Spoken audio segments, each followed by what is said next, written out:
श्री शिवाय नमस्तुभ्यम। हर हर महादेव।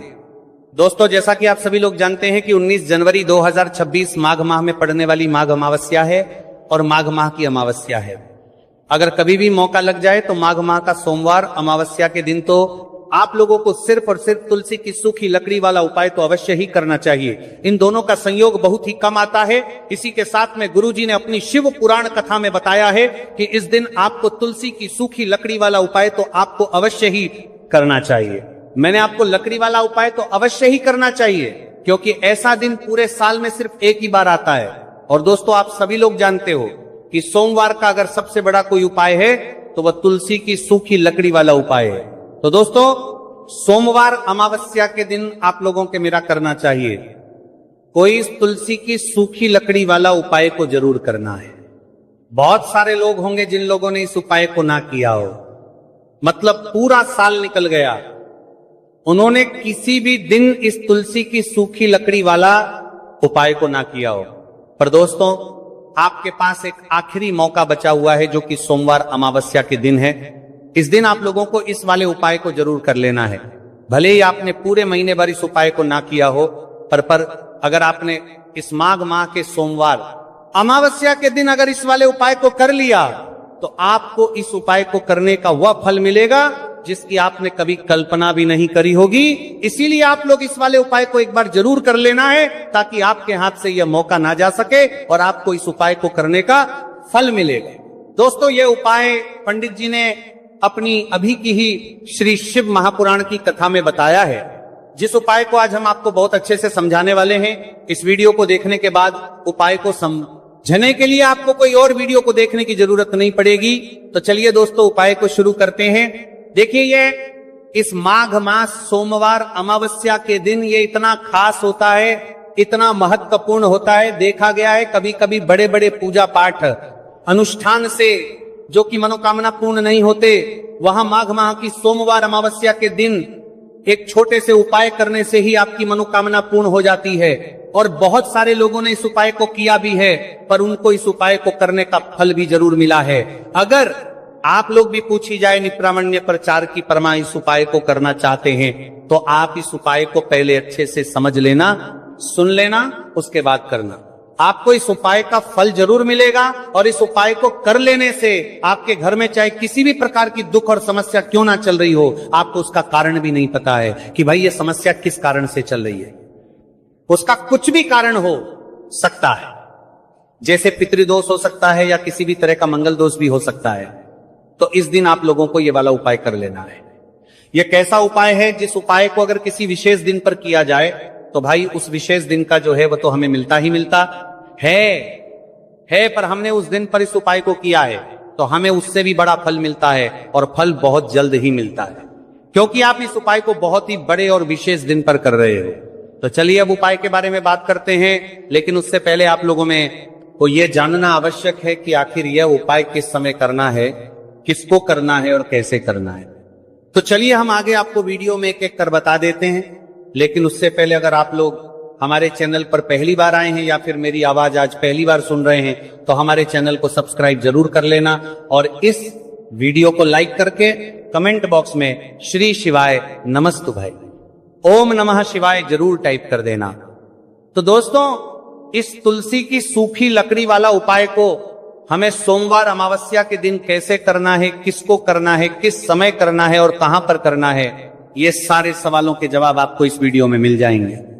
और जो ये वीडियो देखेगा भाई, उसको तुलसी की सूखी लकड़ी वाला उपाय जरूर करना चाहिए, क्योंकि इस दिन काला तिल का भी बहुत ही बड़ा और विशेष महत्व होता है। और जब बात आ जाए तुलसी की सूखी लकड़ी वाला उपाय की, तो ये सोने पर सुहागा वाली बात हो जाती है, और ये एक बहुत ही बड़ा उपाय होता है। अब दोस्तों, इस तुलसी की सूखी लकड़ी उपाय को आखिर करना किसको है, सबसे पहले हम लोग वो बात जान लेते हैं। तो देखो, घर की जो बड़ी माताएं बहनें होती हैं, उन माताओं बहनों में से कोई भी एक बड़ी माता बहन इस वाले उपाय को कर सकती है। और दोस्तों, अगर आप चाहे तो अपने घर में से सभी सदस्यों को भी इस उपाय को करवा सकते हैं। अगर किसी व्यक्ति की खुद की कोई मनोकामना है, खुद की कोई दुख और परेशानी है जो कि वो अपने लिए ही करना चाहता है, इस वाले उपाय को तो वो खुद अपने लिए भी कर सकता है। बाकी अगर कोई घर में से ऐसा है जो कि अपने पूरे घर परिवार की सुख और शांति के तुल्य लिए ये वाला उपाय करना चाहता है तो भाई वो भी कर सकता है। हो सकता है उसमें भी कोई दिक्कत वाली बात नहीं है। कहने का मतलब यह है कि इस उपाय को हर एक सदस्य भी कर सकता है और पूरे घर परिवार के सदस्य के लिए घर की बड़ी माताओं बहनों में से कोई एक माता बहन भी कर सकती है। माताएं बहनें अगर घर में उपस्थित ना हो या वह यह वाला उपाय ना कर पा रही हो तो फिर घर का कोई बड़ा सदस्य भी इस तुलसी की सूखी लकड़ी वाला उपाय को कर सकता है, चाहे फिर वह पुरुष ही क्यों ना हो, उसमें कोई भी दिक्कत वाली बात नहीं। उसके बाद में दोस्तों जो अगला प्रश्न निकल कर आता है वो ये आता है इस उपाय को लेकर के कि आखिर इस उपाय को हमें किस समय करना है, सुबह के समय करना है कि शाम के समय करना है। तो देखो इस वाले उपाय को आप लोग सुबह के समय भी कर सकते हो और शाम के समय प्रदोष काल में भी कर सकते हो। अब अगर आप पूछो कि भाई साहब सबसे उत्तम समय कौन सा रहेगा इस तुलसी की सूखी लकड़ी वाला उपाय को करना है, कहा तो हम आपसे बस यही कहेंगे कि इस उपाय को आप सुबह के समय करेंगे तो ज्यादा बेहतर होगा। बाकी अगर प्रदोष काल शाम के समय भी करेंगे तो भी अच्छा होगा, उसमें कोई भी दिक्कत वाली बात नहीं है। तो अब दोस्तों जो अगली सबसे बड़ी और महत्वपूर्ण बात आती है वो ये आती है कि सुबह अगर हम उपाय को करेंगे तो हमें कितने बजे से लेकर कितने बजे तक के बीच में करना है, और शाम के समय प्रदोष काल में करेंगे तो हमें कितने बजे से लेकर कितने बजे के बीच में करना है। तो देखो सुबह जितनी जल्दी हो सके आप उपाय को करने की कोशिश करना। बाकी अगर किसी कारणवश लेट भी हो जाओ, थोड़ी देर भी हो जाए तो 10 या 11 बजे तक भी आप उपाय कर लेना और 12 बजे से ज्यादा देरी ना हो, ठीक है, इस बात का ध्यान रखना। उसके बाद में दोस्तों अगर शाम के समय प्रदोष काल की बात करें, प्रदोष काल का जो समय होता है वो शाम के 0 बजे से शुरू हो जाता है। मतलब शाम के 6 प्रदोष काल की बात करें 0 बजे से शुरू हो जाता है। मतलब शाम के 0 बजे से शुरू हो जाता है, 0 बजे से शुरू हो जाता है। लेकर 7 के बीच का जो समय होता है यह समय प्रदोष काल का समय होता है। तो आप इस उपाय को 7 या 8 बजे के बीच में भी कर सकते हो। मतलब शाम के 0 बजे से रात 8:00 बजे के बीच में आप कभी भी इस वाले उपाय को कर सकते हो, उसमें कोई भी दिक्कत वाली बात नहीं है। देखिए यदि हम किसी ई प्रकार के उपाय को निश्चित दिन और निश्चित तिथि पर करते हैं तो इसका हमें बहुत अधिक लाभ मिलता है और इन उपायों को करने के बाद हमारे जीवन में बहुत अधिक परिवर्तन आता है। साथ ही साथ ये जो उपाय आपके जीवन की सारी परेशानियों को और सारी बाधाओं को दूर करने वाले हैं। देखिए दोस्तों आज के इस पूरे वीडियो में हम आपको 3 चमत्कारिक उपाय बताने वाले हैं और ये तीनों ही उपाय बहुत ही खास और बहुत ही ज्यादा विशेष होने वाले हैं। तो चलिए दोस्तों जाने वाले हैं, लेते हैं गुरुजी द्वारा बताए गए सबसे पहले उपाय के बारे में। अश्विन महाधन प्राप्ति उपाय, तुलसी की सूखी लकड़ी घर में रख देना, बहुत जल्दी करोड़पति बनोगे। इतना पैसा पत्र से बंदोरपति बनोगे, बरसेगा। राधे धे दोस्तों, आपको किसी भी दिन तुलसी की सूखी लकड़ी का उपाय घर पर करना है और ऐसा समझ लीजिए कि तुलसी की सूखी लकड़ी का यह उपाय आपको बहुत जल्दी करोड़पति बनाएगा। क्योंकि जो मेरी अश्विन का महीना है यह श्री हरि विष्णु को सबसे प्रिय महीना है। तो देखिए स्कंद तनगरसर करते हैं। पुराण में आता है कि भगवान विष्णु को सबसे प्रिय अगर कोई महीना है तो वह आश्विन का ही महीना है और आश्विन के महीने में तुलसी के उपाय रातों रात आपके भाग्य को चमकाते हैं। ऐसे में आज की वीडियो में हम आपको तुलसी के ऐसे उपाय बताने जा रहे हैं जो रातों रात आपका भाग्य चमकाएंगे और बहुत जल्दी आपको महादानी बनाएंगे। तो देखिए श्री हरि विष्णु प्रसन्न होते हैं जब भी आप मां तुलसी से जुड़ा हुआ कोई भी उपाय करते हैं, मां लक्ष्मी प्रसन्न होती है जब आप श्री हरि विष्णु को प्रसन्न करते हैं। अब आज की वीडियो में जो उपाय हम आपको बताने जा रहे हैं, इस उपाय को करने से श्री हरि विष्णु तुरंत प्रसन्न होते हैं और सीधे सीधे आप मां लक्ष्मी को प्रसन्न कर लेते हैं। आपके जीवन में आप खुद अपने सौभाग्य को प्रसन्न कर लेते हैं। इसकी तरफ करने के भी आपके जीवन में आप खुद अपने सौभाग्य को प्रसन्न कर लेते हैं, प्राप्त कर लेते हैं इस छोटे से उपाय को करके। तो देखिए सबसे पहले बात कर लेते हैं कि जो मां तुलसी है, इनके बिना श्री हरि विष्णु का पूजन और श्री हरि विष्णु का भोग दोनों ही अधूरे हैं। जब भी हम श्री हरि विष्णु को भोग कराते हैं, हम उनको भोग लगाते हैं, उसमें हम तुलसी दल जरूर डालते हैं। एक पत्ता डालेंगे लेकिन तुलसी दल जरूर डालते हैं, क्योंकि बिना तुलसी दल के श्री हरि विष्णु कोई भी भोग स्वीकार नहीं करते हैं। और आश्विन के महीने में तुलसी का पूजन करने से व्यक्ति को सौभाग्य की प्राप्ति होती है। उसके घर में कभी निर्धनता नहीं आती है। आप देखिए, सबसे पहले तो आपको आश्विन के महीने में एक हरा भरा तुलसी का पौधा अपने घर में जरूर लगाना चाहिए। अगर पहले से आपके घर में तुलसी का हरा भरा पौधा है तो बहुत उत्तम है। अगर नहीं है तो आश्विन के महीने के लिए महीने में तुलसी जी का पौधा आप जरूर लेकर आए, क्योंकि सबसे श्रेष्ठ महीना है तुलसी के पौधे को अपने घर में लाकर लगाने के लिए। दूसरी चीज कि देखिए, आश्विन के महीने में या उससे पहले आपके घर में तुलसी जी का पौधा सूख गया है, और अगर तुलसी का पौधा आपके घर में सूखा हुआ है तो उससे कौन सा उपाय है जो आप करके रातों रात अपने भाग्य को चमका सकते हैं। तो देखिए, अगर आपके घर में माध्यम में तुलसी जी का सूखा हुआ पौधा है, इसमें आपको हरे हरे भरे पौधे से उपाय नहीं करना। आपके घर में तुलसी जी का अगर सूखा हुआ पौधा है, उसी से आप उपाय करेंगे। इस चीज का ध्यान रखेंगे। तो देखिए, अगर तुलसी जी का पौधा सूख गया है तो आपको क्या करना है, उसकी छोटी छोटी कहानियां लेनी है, गिन के 7 कहानियां, ठीक है ना। कितनी कहानियां लेंगे? 7 कहानियां लेंगे। थोड़ा सा मौली धागा आपको लेना है और 7 तुलसी की सूखी लकड़ी को एक के अन्न दर एक यानी गट्ठा टाइप का बनाना है और उसको बांध देना है, ठीक है ना। सारी तुलसी की लकड़ियों हमको इकट्ठा करना है और मौली धागे से बांध देना है। बांध देंगे कलावा लपेट कर। अब आपको क्या करना है, रोली का तिलक इस तुलसी की सूखी लकड़ी पर आपको करना है। रोली का तिलक करेंगे। अगर चंदन है तो थोड़ा सा चंदन लगा दीजिए। अब ये तुलसी की जो सूखी लकड़ी है, ये आपको थोड़ी देर अपने घर के मंदिर में रखनी है, श्री हरि विष्णु के सामने। और एक देसी घी का दीपक आपको श्री हरि विष्णु के सामने लगाना है। दीपक गोल बाती का लगाएंगे और उसमें एक चुटकी पिसी हुई हल्दी डाल देंगे, ठीक है ना। श्री हरि विष्णु को हल्दी बहुत प्रिय है। दीपक लगा देंगे। थोड़ी देर बाद जो तुलसी की लकड़ियां हैं उनको ऐसे ही रखा रहने देंगे, तिलक कर देंगे। अब थोड़ी देर बाद आपको क्या करना है, तुलसी की वो जो सूखी लकड़ियां आपने बांधी थी कलावे से, मोली धागे से, अब आपको उन्हें उठाना है। एक छोटे से लाल कपड़े में आप इसको रख लीजिए, ठीक है ना। लाल कपड़े में रख लीजिए, पीला कपड़ा हो तो पीले कपड़े में रख लीजिए। रखने के बाद आपको क्या करना है, इसकी पोटली टाइप की बना देनी है। धागे से लपेट कर मोली धागे से ही पोटली बना लीजिए, आराम से बन जाती है। अब इस पोटली को आपको कहां रखना है, इसे आपको अपने घर के मुख्य द्वार पर टांगना है, ठीक है ना।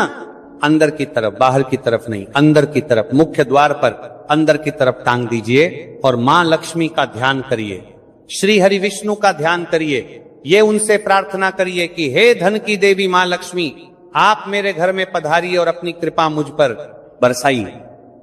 इस तरह से आपको प्रार्थना करनी है और मंत्र बोलना है। ओम नमो भगवते वासुदेवाय नमः 11 बार ये मंत्र बोलना है। एक दीपक आपको जिस दिन भी उपाय कर रहे हैं अपने घर के मुख्य द्वार पर प्रज्वलित करना है। चौमुखी दीपक यानी 4 बाती का दीपक लगाएंगे और थोड़ी सी हल्दी उस दीपक में भी डाल देंगे। मुख्य द्वार पर दीपक में आहर की तरफ लगाना है, सीधे हाथ पर, ठीक है ना। ये उपाय वैशाख में आप करिए और देखिए कि कैसे आप महाकरोड़पति बनते हैं, कैसे आपके पास पैसा आता है और कैसे आपके पास पैसा रुकता है। तो ये वही उपाय है जो रातों रात आपके भाग्य को चमकाएगा और आपको महाधनी बनाएगा। छोटा सा उपाय आपको महाकरोड़पति बनने का आपको बनाएगा। आपके बाद करोड़पति बनते हैं, बनते बनाया गया है देगा। अगर सच्ची श्रद्धा से आपने इस उपाय को कर लिया, साथ ही साथ आश्विन के महीने में अगर कोई जूते का दान कर देता है, जूते चप्पलों का कोई दान कर दे इस माह में, तो समझ लीजिए उसे हर बात वस्तु मिलती है जिसकी वो कल्पना करता है, जिसकी वो चाहता है। आपने अगर कुछ ऐसा सोचा है कि हां मुझे ये वस्तु या मुझे ये चीज मिल जाए, मेरी ये इच्छा पूरी हो जाए, आपकी कोई भी इच्छा अधूरी है, पूरी नहीं हो रही, तो आश्विन माह में आप चाहे एक व्यक्ति को दान करें, जूते या चप्पल का दान जरूर करेंगे। विष्टि को करेंगे, चाहे पद्मा में आपकी कोई भी इच्छा पूरी हो जाए, करिए जल का दान।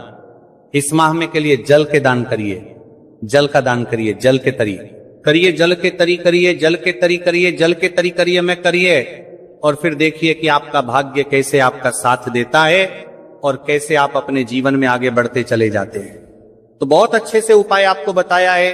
अब हम बात करते हैं दूसरे विशेष उपाय की, कि देखिए ये उपाय भी आपको तुलसी जी के पौधे के वहां पर करना है। आपके भाग्य का उदय करने के लिए आपके घर में धन सम परेशानियां हैं, कर्ज की समस्या अगर दिन पर दिन बढ़ती जा रही है, दूध जाइए करारा आपको, दूध जाइए करारा आपको जाइए करारा करना रही है, खत्म मारने के आपको तुलसी जी के पौधे के वहां पर कालिया, दूध जाइए करना रही है, खत्म मारा पीथर मारा करना रही है, नहीं हो रही, बहुत ज्यादा परेशानियां हैं, तो आपको ये उपाय करना चाहिए। देखो करना क्या है वो ध्यान से समझना। आपको मात्र तांबे के पात्र के अंदर जल लेना है, उस जल के अंदर एक चुटकी आपको हल्दी मिला देनी, ठीक है, और साथ में लेना है कमल गट्टा। या केवल उपाय पित्त त्रिपक्ष सोमवार चैत्र नवरात्रि के दिन करना। अगर आपको ऐसा लगता है कि आपके जीवन में अष्ट लक्ष्मी का वास नहीं है, भाग्य का साथ आपको नहीं मिल पा रहा है, तो आप ये उपाय शनिवार के दिन कर सकते हैं, सोमवार अमावस्या के दिन भी कर सकते हैं, ठीक है, शनिवार और सोमवार दोनों दिन आप ये उपाय कर सकते हैं। देखो करना क्या है, किस टाइम के पात्र के अंदर हल्दी डाली और एक कमल गट्टा डाला, अब आपको तुलसी जी के वहां पर जाना है। देखिए जब आप हल्दी डालोगे जल के पात्र के अंदर, तब आपको ओम नमो भगवते वासुदेवाय का 11 बार जाप करना है, फिर हल्दी डालना है। जब आप कमल गट्टा जाप करना है, कराप करना है, जब कमल गट्टा जाप कराप करना है, जब कमल गट्टा जाप करना है के अंदर सांड के पात्र के अंदर गीता रही नहीं रखा, ओम नमो भगवते वासुदेवाय का 11 बार जाप करना है, फिर करना है। जब कमल गट्टा जाप करना है, जब आपको हल्दी डाल दिया गया, जब कमल गट्टा जाप करना है, जब कमल गट्टा जाप करना है, जब कमल गट्टा जाप करना है, जब कमल गट्टा जाप करना है, जब कमल गट्टा जाप करना है, जब कमल गट्टा जाप करना है, जब कम करना है, जब कमल गट्टा जाप करना है, डालोगे तब आपको ओम श्री नमः या ओम महालक्ष्मी नमः इस मंत्र का जाप करते हुए एक कमल गट्टा डालना है, 11 बार जाप करना है, ठीक है। कमल गट्टा और हल्दी दोनों होना चाहिए। कमल गट्टा महालक्ष्मी का प्रतीक माना जाता है और हल्दी जो है वह भगवान विष्णु के निमित्त आप हल्दी डालेंगे, ठीक है।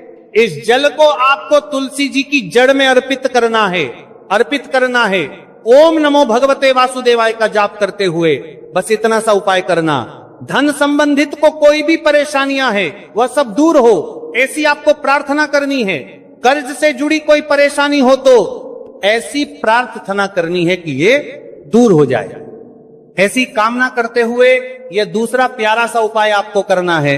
तो देखो ये हो गया दूसरा उपाय जो कि आप सुबह से लेकर के शाम तक कर सकते हैं। आज अमावस्या के दिन सिर्फ एक बार करना है।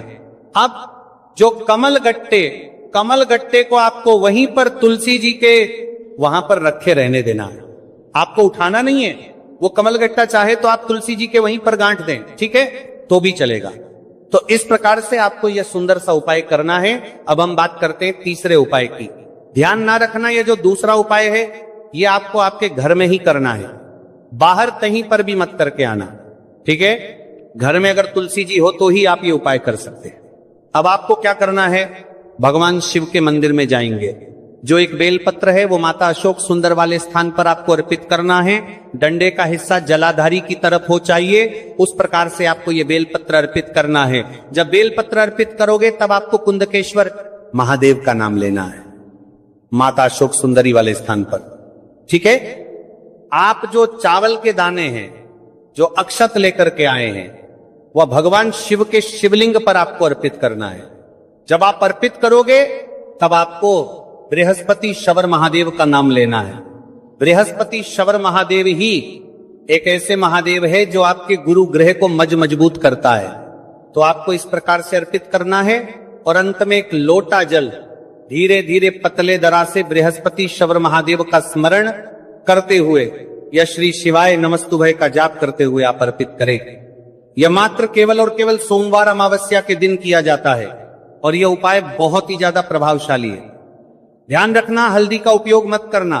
चावल में पीला करना है, चावल को तो पीला, चंदन ही होना चाहिए, ठीक है। अब ये जो उपाय जो भी करता है निश्चित तौर पर उसके जीवन के सारे अंधकार दूर होते ही होते हैं, उसको सफलता भी मिलती है, बृहस्पति मजबूत होते हैं, किस्मत का साथ उसको मिलने लगता है। ये उपाय अगर आप प्रदोष काल के समय करते हैं तो और लाभकारी सिद्ध होता है। तो दोस्तों ये थे पूज्य गुरु जी द्वारा बताए गए कुछ बहुत ही खास उपाय। अगर आपको जानकारी अच्छी लगी हो तो वीडियो लाइक करिएगा। मिलते हैं फिर एक नई वीडियो के साथ। श्री शिवाय नमस्तुभ्यम।